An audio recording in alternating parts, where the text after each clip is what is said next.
நீ மன்னிப்பு கேட்டால் கூட அவள் உன்னை மன்னிக்காமல் இருக்கலாம்.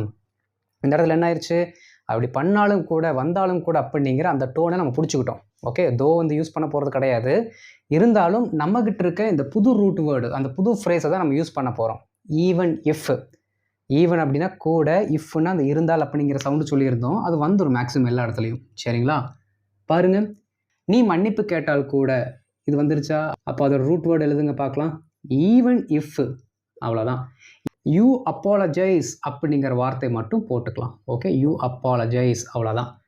அவனை மன்னிக்காமல் ஒரு வேளை இருக்கலாம். ஓகே, ஒரு அசம்ஷனை நம்ம சொல்கிறோம், ரொம்ப சிம்பிள். ஓகே, ஃபர்கிவ் யூ, அவ்வளோதான். மன்னிப்பதற்கு ஃபர்கிவ், மன்னிப்பு கேட்பதற்கு அப்பாலஜைஸ். மன்னிப்பு கேட்பதற்கு அப்பாலஜைஸ், மன்னிப்பு கொடுப்பதற்கு ஃபர்கிவ். பாருங்க, even if you apologise she might not forgive you. Even if you apologise she might not forgive you. ரொம்ப சிம்பிள்.